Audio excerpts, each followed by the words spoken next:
Bonjour et bienvenue dans ce tutoriel complet qui va vous apprendre à ouvrir votre premier compte titre chez Interactive Brokers de A à Z. L'idée, c'est qu'à la fin, vous puissiez avoir cette interface-là pour pouvoir donc commencer à acheter vos actions et investir en bourse. Alors, au programme de cette vidéo, ce qu'on va voir, c'est dans un premier temps, pourquoi est-ce que vous devriez ouvrir un compte titre chez Interactive Brokers, quels sont les avantages de ce courtier par rapport à la plupart des autres courtiers. Ensuite, vous allez avoir, on va faire un petit descriptif sur les différents types de comptes qui existent chez eBay. On verra ensuite qu'il y a la possibilité d'ouvrir en direct chez eux ou via ce qu'on appelle un introducing broker, comme par exemple ProRealTime, Mexem, Lynx Broker ou encore d'autres. On va voir ce que c'est qu'un introducing broker justement, et on va faire son choix entre ouvrir en direct ou alors via un introducing broker. Alors petit spoiler, dans cette vidéo, on va voir la démarche entière pour pouvoir le faire par soi-même, mais on verra donc les avantages ou pas à passer par un introducing broker. On fera un petit mot aussi sur ce qu'on appelle les financial advisors, et si jamais vous souhaitez dès maintenant commencer à ouvrir votre compte en direct, vous pouvez cliquer sur le premier lien en description qui sera le lien pour pouvoir vous rediriger sur le site d'Interactive Broker et de commencer votre création de compte. Alors je vais rentrer directement dans le vif du sujet avec les avantages majeurs d'Interactive Broker. Le premier avantage, et je pense que vous le connaissez et on vous a recommandé probablement cette vidéo ou en tout cas le courtier pour ces raisons-là, c'est que c'est un courtier qui a été historiquement créé depuis très longtemps, qui a été créé en 1977 et qui est maintenant coté en bourse depuis 2007 et très récemment, il est rentré dans le S&P 500. Donc quand vous allez investir dans l'ETF S&P 500, sans le savoir, vous allez investir une petite partie de votre argent dans le courtier Interactive Broker. Aujourd'hui, ils ont plus de 5 millions de clients à l'étranger, dans plus de 40 pays du monde, et donc c'est ce qui en fait un courtier vraiment de choix si jamais vous souhaitez par exemple vous expatrier ou potentiellement vous avez un projet d'expatriation un jour pour pouvoir changer vos résidences fiscales, eh bien vous pourrez le faire très facilement avec Interactive Broker. Justement, c'est un élément qui est essentiel chez eux. Et moi, l'avantage que je trouve vraiment par rapport aux autres courtiers, c'est que celui-ci donc a un devoir de transparence puisqu'il est coté en bourse. Et donc, il a tous les trimestres et tous les ans un rapport annuel à fournir sur ses comptes, les informations liées à ses clients, etc., ses différentes activités. Il doit publier publiquement ces différentes activités. Donc, c'est quand même un des éléments très importants. Le deuxième argument, c'est que c'est l'un des courtiers, si ce n'est le courtier avec le plus grand catalogue de produits financiers, que ce soit des actions, des ETF, donc cotés aux États-Unis, en Europe, en Asie. Vous pouvez acheter des obligations, des options, des futurs. Vous avez pas mal de produits, même si ce n'est quasiment tous les produits financiers dessus. C'est vraiment, en fait, il y a vraiment de tout. Il y a à boire et à manger. C'est l'un des plus gros courtiers. L'avantage également avec lui, c'est que vous allez avoir plusieurs plateformes en fonction de vos besoins. Alors, quand je parle de plusieurs plateformes, en fait, là, ici, on voit simplement l'interface web. Ça, c'est une des plateformes qui s'appelle le Client Portal. Mais vous avez également d'autres plateformes. Donc, vous pourrez les retrouver en allant sur le site. Donc, je vous mettrai, vous pouvez cliquer sur le lien en description. Vous allez ensuite dans la partie trading, puis dans plateforme. Et là, vous pourrez voir toutes les plateformes qui proposent. Donc, on a le portail client qui va vraiment vous servir à la gestion de votre compte. Et puis, de plus en plus, il commence à donner des fonctionnalités dessus. C'est vraiment pour les débutants et les parties intermédiaires. Si vous êtes quelqu'un de plus avancé, vous pouvez télécharger leur version logicielle qui est plus récente, qui s'appelle IBKR Desktop, donc qui est à la fois pour les débutants, intermédiaires et avancés. Si vous êtes quelqu'un de très geek justement et que vous êtes très avancé, vous pouvez télécharger leur logiciel un peu historique qui s'appelle TWS, le Trader Workstation.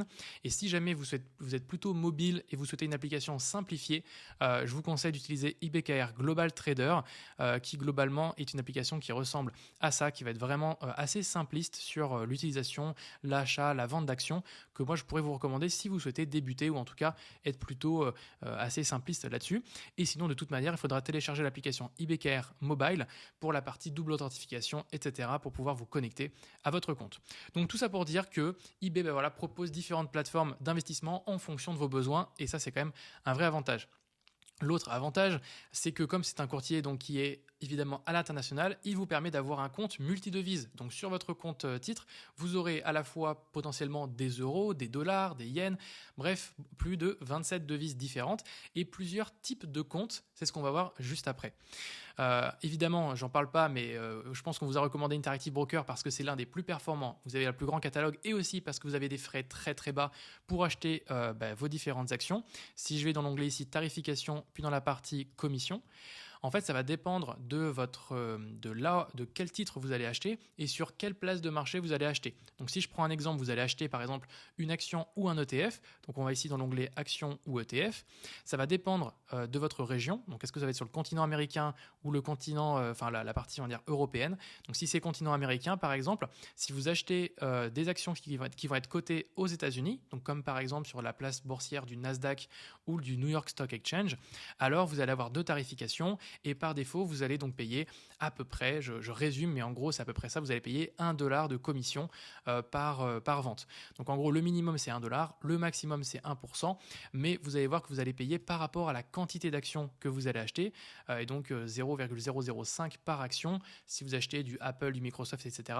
Dans la très grande majorité des cas, je prends des exemples d'ordre de par exemple 30 000, 40 000 euros, vous allez payer $1 de commission, donc ce qui fait que vous allez vraiment payer assez peu de commission. Et puis si on regarde du côté européen, sur la partie par exemple France, donc on va descendre justement sur les places boursières françaises ou européennes. Là, on va être plutôt entre 3 et 4 euros d'ordre. Mais si on compare par exemple avec des banques traditionnelles ou d'autres courtiers en ligne, eh bien c'est l'un des plus compétitifs en termes de frais. Donc ça, c'était sur l'aspect frais. Et puis évidemment, les deux derniers arguments très importants de chez eBay. Le premier, c'est la transparence sur votre compte. Donc à la fois, vous savez en fait à l'instant T combien est-ce que vous avez d'argent qui est disponible, où est votre argent, où est-ce qu'il est placé, est-ce que c'est sur des titres, est-ce qu'il est prêté, est-ce que vous avez du levier. Enfin bref, vous avez toutes ces informations qui sont très claires. Vous avez des rapports fiscaux que vous allez pouvoir, des rapports d'activité que vous allez pouvoir générer assez facilement. Vous allez aussi avoir ce qu'on appelle le portfolio analyst qui va être vraiment un tableau de bord de l'analyse de votre performance. Et aujourd'hui, il n'y a aucun courtier qui vous permet d'avoir une analyse aussi performante sur justement vos chiffres et votre performance. Et vous pourrez même faire un export par exemple de vos transactions pour voir en détail sur quelle place boursière vous avez acheté, à quel de centième de seconde vous avez passé vos ordres, etc. Bref, c'est la seule plateforme la plus transparente que je connaisse actuellement. Et puis si vous êtes résident fiscal français et que vous êtes éligible au PEA, ils ont lancé le PEA depuis plus d'un an chez Interactive Brokers, donc c'est quand même un élément qui peut être très utile fiscalement parlant. Et puis si jamais, c'est pas plutôt si jamais, mais Interactive Broker est réputé pour être assez compliqué sur l'interface parce qu'on a vu, il y a pas mal de choses qu'on a pu voir. L'interface aussi, elle peut faire un petit peu peur, rien que sur la partie tarification, même sur la partie, on va dire, interface client, quand on regarde ça, ça peut faire un peu, pas mal de choses, de couleurs et tout dans tous les sens. Si on le compare à du Trade Republic, évidemment, c'est un peu plus avancé, mais c'est simplement qu'il faut juste se former. Donc cette chaîne YouTube, elle est faite pour ça. Les vidéos que je vous propose gratuitement sont faites pour ça, donc n'hésitez pas à aller parcourir toutes les vidéos qui sont sur la chaîne pour vous aider à naviguer à travers Interactive Broker. Et puis si jamais vous avez un profil qui va être vraiment plutôt débutant et vous souhaitez rester débutant, en tout cas plutôt simpliste dans l'approche, alors je vous conseille plutôt de passer sur un courtier du genre Trade Republic qui va mieux correspondre à vos critères. Maintenant, on va rentrer un peu plus dans le vif du sujet avant d'ouvrir la partie compte. Vous allez avoir différents types de comptes que vous pourrez ouvrir chez eBay. Vous pourrez, dans un premier temps, ouvrir un compte titre individuel. C'est un compte titre classique, c'est ce qu'on va voir dans ce tutoriel. Vous pourrez aussi ouvrir un compte PEA. Le compte PEA, quand vous allez l'ouvrir, va forcément vous demander d'ouvrir un compte titre individuel personnel. Donc, quand vous allez ouvrir un compte PEA, vous allez être obligé d'ouvrir un compte titre personnel parce que quand vous allez déposer de l'argent, ce sera sur le compte titre individuel et ensuite, il faudra transférer de l'argent de ce compte titre-là au compte PEA pour pouvoir fournir l'argent sur le PEA. Là, c'est le fonctionnement actuel de eBay pour ça. Vous pourrez aussi, bien sûr, ouvrir un compte joint si vous avez une compagne avec vous. Et vous pourrez aussi ouvrir des comptes titres de société, donc pour personnes morales, pour que ce soit par exemple des SCI, des SASU, des EURL. Donc si vous êtes freelance, dirigeant d'entreprise ou que vous avez une holding et que vous souhaitez investir votre argent, vous pouvez le faire avec Interactive Broker. La démarche pour ouvrir un compte peut être un petit peu compliquée, ou en tout cas si jamais vous souhaitez le déléguer, on a un service sur Flash Fiscal qui s'appelle Flash Assist et qui vous permet de déléguer 100% l'ouverture et la configuration de votre compte de société. Donc si jamais ça vous intéresse, je vous mettrai un lien en description. Concrètement, quand vous allez ouvrir votre compte, on va vous demander des éléments du genre par exemple CABIS, vous allez aussi avoir différents formulaires à remplir par rapport aux conventions de non-double imposition, etc. Des éléments aussi à remplir. Bref, tout ça, on s'en occupe pour vous. C'est une prestation qui est 100% déléguée. Je continue en vous présentant du coup maintenant les deux types de comptes qu'on a. Donc là, on a vu les formats de compte. Donc, est-ce que c'est individuel? Est-ce que c'est pour une société? Est-ce que c'est plutôt un compte joint? Maintenant que vous avez choisi ce type de compte, vous allez pouvoir, à l'intérieur de ce compte, choisir comment va être géré, enfin comment va fonctionner ce compte. Est-ce que vous allez avoir un compte qu'on va appeler compte cash, donc ça veut dire un compte au comptant, ou alors un compte de marging. La différence entre un compte de marge et un compte au comptant, c'est qu'un compte au comptant, c'est que vous n'allez pouvoir investir que l'argent que vous possédez. C'est-à-dire que ce sera que l'argent qui va être ce qu'on appelle settled, qui va être réglé. C'est une notion qui est importante à comprendre puisque dans eBay, ils vont vous afficher cette notion-là, et je vais vous en parler juste après, parce que sinon ça va être un peu plus technique. Donc vous ne pourrez investir que l'argent que vous avez sur votre compte, tout simplement. C'est comme un compte bancaire dans lequel vous n'avez pas d'autorisation de débit, d'autorisation de crédit. C'est un peu la même chose. Et l'avantage, c'est que ça va vous borner à l'argent que vous avez. Donc vous n'allez pas avoir de risque d'appel de marge, de liquidation, etc. Et donc c'est idéal pour pouvoir investir dans un portefeuille assez long terme, dans une stratégie par exemple buy and hold. Donc si vous souhaitez investir dans des ETF, des actions individuelles, faire de l'achat-vente, quelque chose d'assez simple, c'est le mieux pour vous. C'est ce que je recommande dans 95% des cas et c'est ce que je vous recommanderais aussi dans ce tutoriel. Si jamais par contre vous êtes une personne un peu plus avancée, vous pouvez ouvrir ce qu'on appelle un compte de marge. Et un compte de marge, ça vous donne la possibilité, donc pas forcément l'obligation, mais la possibilité d'utiliser la marge pour vous exposer davantage. Et donc ça vous permet d'utiliser l'effet de levier. Donc ça vous donnera un accès plus simple à des produits comme des options, pour pouvoir shorter le marché si jamais vous avez une conviction négative sur un titre par exemple, ou investir dans des futurs par exemple. Il faut savoir que le taux d'intérêt, parce que comme vous allez utiliser de l'effet de levier, ça va forcément, en fait concrètement ce qui va se passer, c'est que vous allez emprunter de l'argent à Interactive Brokers, et donc quand vous allez emprunter cet argent, vous allez devoir payer un taux d'intérêt. Ce taux d'intérêt, il va avoir un taux qui va être variable, qui peut bouger, alors j'allais dire du jour au jour, pas forcément, mais en tout cas il peut bouger, et il va être payé tous les mois. Donc faites bien attention à, si vous passez sur un compte de marge, de ne pas utiliser la marge sans en avoir conscience. Ça, c'est important parce que j'ai vu des gens qui avaient ouvert un compte de marge, ils ont fait des petits achats, etc. Ils se sont pas rendus compte qu'ils avaient levé de l'argent et qu'ils payaient des intérêts tous les mois sans s'en rendre compte. Et puis ensuite, évidemment, ça vous met à risque sur l'appel de marge potentiellement et une potentielle liquidation, donc ce qu'on appelle une vente forcée. C'est-à-dire que si par exemple vous avez un portefeuille qui vaut 100 000 euros et que vous avez emprunté, je dis une bêtise, mais 50% de cette valeur-là, donc vous avez emprunté 50 000 pour acheter d'autres positions. Si votre portefeuille baisse trop en valeur, alors il est possible que Interactive Brokers vous demande de faire un appel de marge, c'est-à-dire on va vous demander de remettre de l'argent pour que votre niveau de marge soit toujours suffisant, et si vous n'avez pas assez sur le compte, eh bien c'est possible qu'Interactive Brokers force la vente et donc vende les actifs pour faire attention et se couvrir parce qu'ils vous ont emprunté de l'argent et cet argent est en train de perdre de la valeur. Donc ça, c'est évidemment pour des investisseurs qui sont plus connaisseurs et qui sont à l'aise avec le risque. Alors avant de rentrer vraiment dans l'ouverture du compte, je vais rapidement parler du fait de potentiellement ouvrir son compte chez ce qu'on appelle un introducing broker.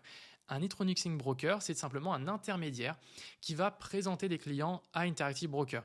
Donc ça va être le cas de chez ProRailTime, Lynx Broker, Mexem, etc. Il faut savoir que l'intermédiaire, on va pouvoir aussi se le rattacher en cours de vie de son compte. Donc, si vous souhaitez être client chez Interactive Brokers et vous rattacher à un introducing broker, vous pourrez également le faire. Alors concrètement, ce qui se passe, c'est que votre compte titre et vos titres, vos espèces, etc. restent toujours chez Interactive Brokers. Donc c'est toujours chez eux que vous allez avoir vos titres. Vous aurez toujours accès à votre compte. Vous pourrez toujours faire vos achats de vente, etc. de titres et tout ça. Mais simplement, le compte, il va être rattaché à votre intermédiaire. Donc à ProRailTime, à Lynx Broker ou à Mexem. Et ce que ça va concrètement faire, c'est que vous allez simplement avoir le logo en haut à gauche dans le client portal de la plateforme. Vous allez me dire, mais pourquoi est-ce qu'on viendrait se rajouter à l'introducing broker? Ça peut être pour différents arguments. Le premier, c'est le plus important selon moi, c'est le fait d'avoir accès à un support client en français. Donc je prends le cas par exemple de ProRailTime. Eux, ils sont très habitués à avoir des traders dans leurs clients. Donc si vous avez des questions par rapport à vos trades, tiens, j'ai pas compris la commission que j'ai payée, pourquoi est-ce que c'était tel montant, etc. Ils pourront vous donner vraiment un récap détaillé sur l'explication de ça et avec un support client réactif et surtout en français. Alors qu'avec Interactive Brokers, là vous allez potentiellement tomber sur des niveaux de support qui vont être potentiellement délégués à l'étranger et donc une qualité de support qui peut être dégradée. Vous aurez aussi potentiellement des services supplémentaires. Donc là, je vais prendre l'exemple de l'offre ProRailTime puisqu'on est partenaire sur la chaîne, donc autant vous en parler. Ils proposent des plateforme de trading. Donc ça vous permettrait, en plus de celle d'Interactive Broker, donc les plateformes qu'on a vues juste avant, de pouvoir trader et donc d'acheter, vendre des actions, etc. avec leur plateforme à eux directement depuis leur plateforme. Donc vous allez passer des ordres sur leur plateforme et ça va venir exécuter l'ordre sur votre compte Interactive Broker. Ça, c'est l'idée. Vous avez aussi d'autres types de services, notamment le support client, puisque ça c'est quelque chose qui est obligatoire dès qu'il y a un introducing broker. C'est le support client de l'introducing broker qui va être utilisé pour le client. Et en plus de ça, avec l'offre qu'on a avec cette chaîne, il vous offre une licence flash fiscale multi-courtier, donc qui est totalement gratuite pour vous. Et donc tout ça, je vous mettrai les liens en description si jamais ça vous intéresse de vous rattacher à ProRealTime. Une chose à savoir donc sur les introducing brokers de manière générale, comme je vous le disais, vous pouvez vous rattacher à tout moment par rapport à un compte Interactive Broker déjà existant, ou alors si vous êtes déjà chez un introducing broker, vous pourrez le rattacher à un autre pour pouvoir récupérer votre compte et changer parce que vous n'êtes peut-être pas satisfait du premier que vous aviez. Donc si vous souhaitez passer par exemple de Lynx Broker ou de Mexem à ProRealTime, vous pouvez le faire. Il vous suffit simplement de contacter le nouveau introducing que vous souhaitez. Et maintenant, je vous propose d'ouvrir votre compte Interactive Broker en détail. Donc vous pouvez cliquer sur ce lien-là qui sera également en description. C'est le lien qui vous permettra d'ouvrir votre compte. Vous allez arriver sur cette page-là. Pour ouvrir le compte, vous cliquez en haut à droite. Si jamais vous souhaitez finir une demande, vous pouvez avoir ce petit lien d'accès ici. Sinon, moi, ce sera une nouvelle demande que je souhaite faire. Donc, je clique sur le gros bouton. Je vais devoir préciser maintenant le mail que je vais utiliser pour pour me connecter. Ensuite, on va me demander l'identifiant, le nom d'utilisateur, qui sera cet identifiant-là qui vous servira pour venir vous connecter. Donc, moi, je vais utiliser celui-ci. Et ensuite, on va vous demander votre mot de passe. Donc, moi, je vais renseigner mon mot de passe.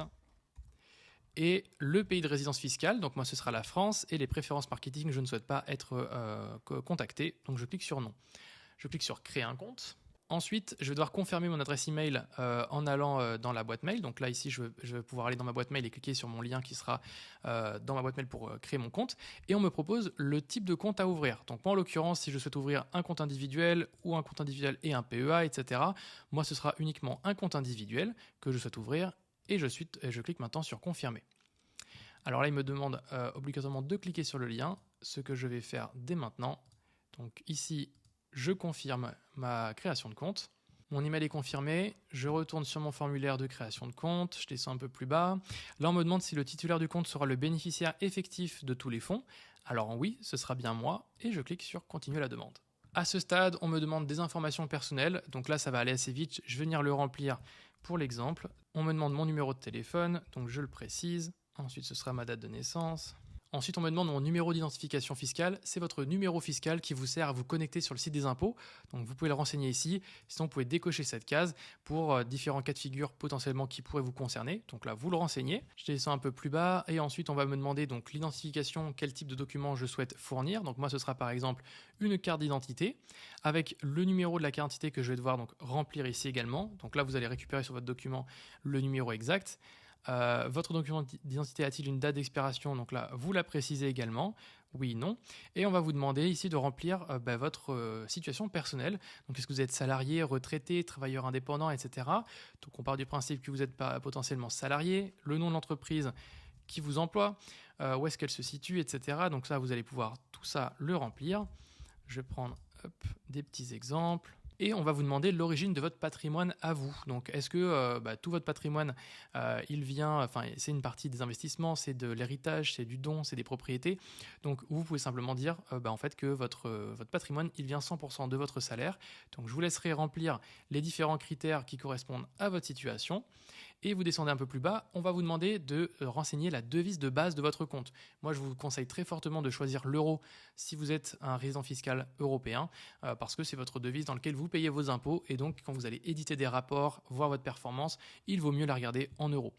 Ensuite, on va vous demander, là aussi très important, des questions de sécurité pour pouvoir, si jamais vous souhaitez contacter le support de Interactive Broker, pour pouvoir être sûr qu'il parle bien à vous et pour pouvoir confirmer que c'est bien vous, il faudra renseigner ces réponses-là. Donc, notez-les bien ou en tout cas, soyez bien sûr de vos réponses.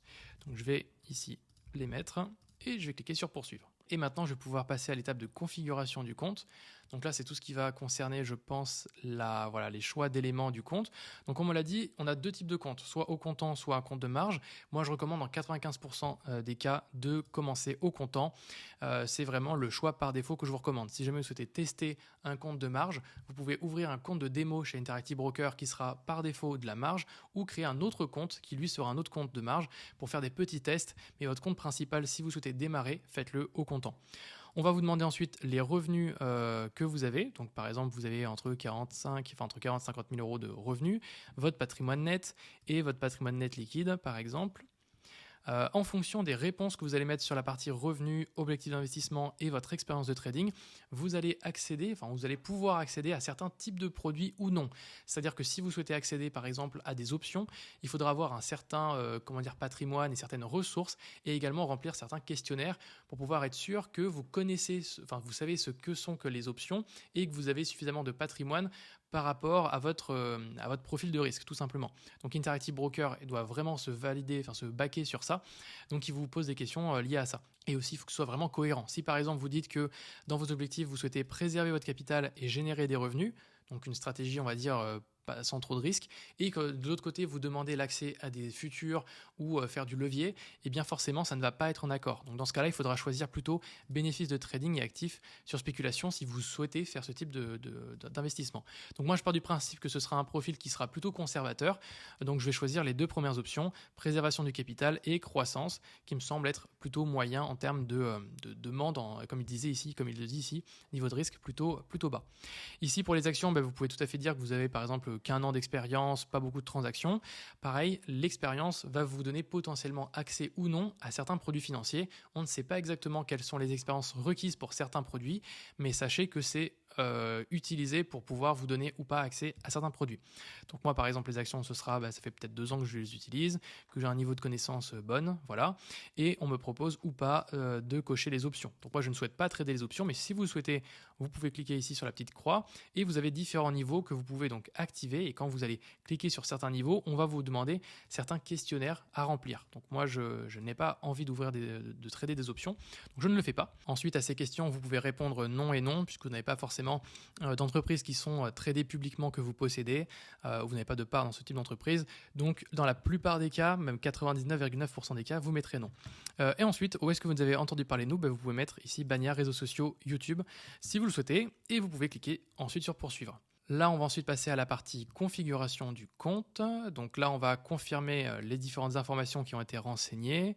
Donc, je certifie être résident dans le pays fiscal. Donc là, ici, il faudra bien activer la convention de non-double imposition avec la France. Donc pour ça, il faudra bien cocher cette case-là et ici sélectionner que vous êtes résident fiscal en France. Comme ça va vous permettre de pré-remplir le formulaire W8BEN qui vous permet donc d'éviter la double imposition sur, par exemple, les revenus en provenance des dividendes des États-Unis.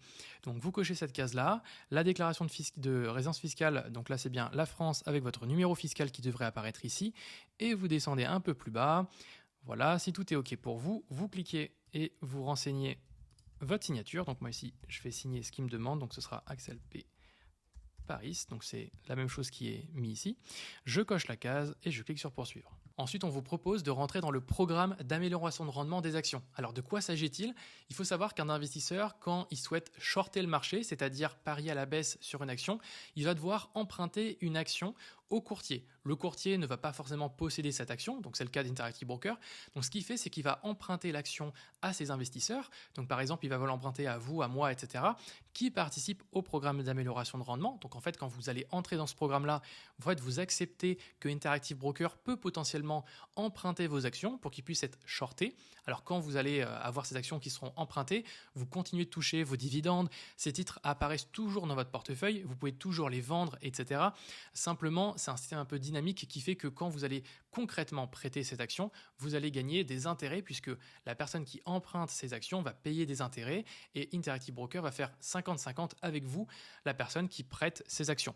Donc c'est un petit peu technique, mais ce qu'il faut comprendre, c'est que si vous souhaitez booster légèrement, parce que en fait vous n'allez pas gagner non plus des 100 et des 1000 avec, si vous souhaitez gagner un peu d'intérêt en plus, vous pouvez cocher cette case et vous pouvez même la décocher plus tard. En fait, vous pouvez même la cocher même après dans les paramètres de votre compte.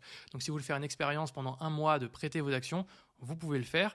Il faut savoir que cocher cette case ne va pas automatiquement prêter 100% votre portefeuille. Non, en fait, c'est vraiment un système où s'il y a des personnes qui veulent shorter le marché, eBay va avoir un système de ranking, j'imagine, à l'intérieur de son propre système pour aller récupérer un peu les actions un petit peu partout, etc., pour pouvoir faire le dispatch. Moi, personnellement, je ne vais pas la cocher parce que ça ne m'intéresse pas et il n'y a pas non plus des 100 et des 1000 à aller venir chercher, mais c'est simplement pour vous expliquer le principe. Ensuite, on vous fait un récapitulatif de toute votre situation et si tout vous convient, vous descendez tout en bas, vous cochez ici tous les papiers ou tous les documents à télécharger, ce sont plein de PDF, et vous allez ensuite signer pour demander l'ouverture de votre compte. Je clique sur poursuivre. Et une fois que vous avez fait votre demande d'ouverture de compte, le compte est techniquement en attente d'ouverture, puisque pour finaliser l'ouverture de compte, vous allez devoir valider votre pièce d'identité, déposer votre pièce d'identité et faire un premier dépôt. Si votre compte n'a pas de premier dépôt, qui n'a pas été confirmé, etc., il va automatiquement être clôturé au bout de 6 mois. Donc là, ici, je vais cliquer sur poursuivre l'ouverture du compte. Donc là ici il me précise que la plupart des comptes sont normalement traités dans les 24 heures. Donc si vous souhaitez aller assez vite, ça peut aller assez vite. Les étapes que vous devrez faire seront les suivantes. Approvisionner votre compte. Donc si vous souhaitez savoir comment déposer de l'argent, les différentes méthodes, etc., j'ai fait un tutoriel complet qui vous explique comment ça. Sinon c'est très simple, vous cliquez sur approvisionner le compte. Vous devez renseigner ici que vous souhaitez ce que vous souhaitez déposer, donc par exemple si c'est des euros, des dollars ou quoi que ce soit d'autre. Si c'est 2 euros, maintenant vous avez la méthodologie Link Bank qui vous permet de le faire vraiment en quelques minutes, c'est assez instantané. Ou sinon vous pouvez faire l'autre méthode, le virement bancaire, qui peut prendre, alors ça peut être, si vous faites un virement instantané, ça peut prendre quelques minutes, quelques heures, voire 1 ou 2 journées, selon l'établissement que vous avez, etc. Sinon vous pouvez aussi transférer de l'argent depuis un compte Wise. Moi je vous conseille essentiellement le Link Bank Account si vous pouvez. C'est le plus simple et au moins vous êtes sûr d'avoir vos fonds assez rapidement déposés. Et ensuite, on va vous demander de vérifier votre identité et votre adresse. Donc ici, ça va vous demander de déposer la carte d'identité, justement le document, pour pouvoir valider votre identité. Donc voilà, on vous explique comment ça fonctionne, la vérification simplifiée ou le chargement manuel des documents. Donc ça, je vous laisserai faire la démarche. Et puis ensuite, on va vous demander si vous souhaitez avoir accès aux données de marché. Donc par défaut, Interactive Broker va vous donner accès aux données de marché avec un différé de 15 minutes. Ça veut dire que quand vous allez voir le prix sur l'action Apple ou quoi que ce soit, vous allez avoir un délai de 15 minutes entre le vrai prix et le prix affiché. Si vous souhaitez payer un abonnement supplémentaire pour avoir la donnée en temps réel, vous pouvez le faire, mais il faudra s'abonner à certaines places boursières à chaque fois. Donc ça peut être des petits frais que vous pouvez payer en plus. Moi personnellement, pour un investisseur long terme, je ne vous le recommande pas. Et ensuite, on va vous demander d'activer la double authentification. Donc soit vous allez avoir iBkey, soit l'application d'authentification ici. Moi, je vous recommande essentiellement iBkey, qui va être le fait de télécharger l'application mobile et de scanner à chaque fois avec votre téléphone enfin pas de scanner, mais à chaque fois de confirmer avec votre téléphone, ce qui est la version que moi je vous recommande en priorité. Sinon, vous avez aussi la double authentification avec le QR code qui fonctionne aussi très bien. Donc, vous faites ces 3 étapes-là, déposez votre compte, vérifiez votre identité, donc payez ou pas les données de marché si vous en souhaitez, et aussi activer la double authentification que je vous recommande vraiment très fortement. Et une fois que c'est fait, vous pouvez aller voir mon tutoriel configurer son compte Interactive Broker qui sont les étapes qu'on doit faire juste après avoir créé un tout nouveau compte eBay qui vous explique vraiment tout sur comment fonctionne un petit peu l'interface, comment régler les différents réglages, etc. Et là, vous aurez un compte eBay tout propre, tout neuf qui va être nickel. On a vu maintenant comment créer son compte. Je vais faire rapidement un petit mot sur ce que sont les Financial Advisors. Alors moi je suis personnellement conseiller financier, conseiller en gestion de patrimoine, et les conseillers en gestion de patrimoine peuvent avoir un compte qu'on appelle de type Financial Advisor. C'est un petit peu comme un compte Introducing Broker de ProRealTime, Mexem, etc. Sauf que c'est un compte un peu différent, c'est-à-dire qu'on peut tout à fait être chez ProRealTime et avoir un Financial Advisor. Et alors quel est l'intérêt d'avoir un Financial Advisor concrètement ? C'est le fait que votre conseiller, il va pouvoir voir votre compte, pouvoir vous proposer une allocation. D'un point de vue réglementaire, il peut faire ça. Et il peut aussi potentiellement passer des ordres, ou en tout cas vous proposer des ordres, et vous acceptez de votre côté, selon le mandat que vous allez avoir avec lui. Bien sûr, vous restez totalement propriétaire de vos titres, et vous restez aussi en autonomie sur votre compte, donc vous pouvez continuer continuer à acheter, vendre des titres, etc. Mais vous avez donc concrètement cette possibilité-là d'avoir un conseiller qui va voir votre portefeuille, qui peut aussi vous avertir s'il y a des changements de marché ou quoi que ce soit, vous proposer une allocation et de passer des ordres selon le mandat que vous allez avoir avec lui. Donc si jamais c'est quelque chose qui vous intéresse, que vous êtes un client qui souhaite être rattaché à mon cabinet de conseiller en gestion de patrimoine, je vous mettrai un lien en description pour me dire si jamais ça vous intéresse. Et si jamais vous êtes un CIF CGP, donc un conseiller financier, et que vous souhaitez mettre en place justement le type de compte Financial Advisor pour votre cabinet, n'hésitez pas à me contacter. Je pourrais vous expliquer justement comment mettre tout ça en place. Voilà pour la partie ouverture de compte. Et enfin, dernier petit mot sur l'offre de parrainage de IBKR. Est-ce que c'est intéressant ou pas? Alors, j'en ai pas parlé dans toute cette première vidéo. Pourquoi? Parce que l'offre de parrainage, elle est assez restrictive sur ses conditions et elle est assez technique et surtout, elle n'est pas très rentable pour un petit investisseur. Donc, je n'en ai pas parlé pour cette raison-là, mais je vais quand même la détailler rapidement. En fait, IB vous propose de gagner jusqu'à 1000$ d'actions IB offert. Mais pour résumer, pour pouvoir y avoir accès, c'est 1$ d'action IB qui vous sera donné pour 300€ de dépôt net que vous ferez dans la première année suivant votre premier dépôt de compte. Ce qu'il faut comprendre, c'est que ce sont des dépôts nets. Donc ça veut dire que si vous faites des dépôts, que vous faites des retraits, eh bien vos 1$ ne vont pas compter. Donc si vous déposez 100 000$, que un mois après vous les retirez, eh bien ce sera 0€ d'actions IB. Ensuite, les actions que vous allez gagner, elles vont être bloquées pendant au moins 1 an après les avoir reçues. Vous allez recevoir ces actions au bout d'1 an justement, puisque forcément c'est pendant la première année, donc on doit attendre de voir la première année pour pouvoir vous dire ok, voici vos actions. Et puis une fois que vous les avez, elles sont bloquées pendant 1 an. Et donc si je vous donne un exemple, pour 60 000$ déposés dès le premier mois, eh bien ça va vous faire gagner 200$ d'actions offertes. Alors ça peut être intéressant si vous avez un gros capital. Si vous démarrez, ce n'est pas vraiment intéressant. Dans tous les cas, si jamais ça vous intéresse et que vous répondez justement à ces conditions-là pour pouvoir déposer de l'argent et que vous êtes ok avec ça, vous pouvez aussi utiliser mon lien de parrainage qui justement vous permet d'accéder à cette offre-là. Vous allez atterrir sur une page qui ressemble à ça et si vous souhaitez avoir les conditions en détail, vous cliquez ici sur ce petit bouton et vous avez les conditions en détail mis à jour ici pour l'explication du fonctionnement. J'ai vraiment fait un petit résumé mais vous avez compris l'idée. En tout cas, j'espère que cette vidéo vous aura plu. N'hésitez pas à parcourir toutes les autres vidéos qui sont disponibles sur la chaîne qui parlent d'Interactive Broker, qui montrent l'interface pour pouvoir justement prendre en main la plateforme. Si vous avez des questions, vous pouvez les poser en commentaire et je me ferai un plaisir d'y répondre. Et en attendant, je vous souhaite une très bonne fin de journée et je vous dis à bientôt.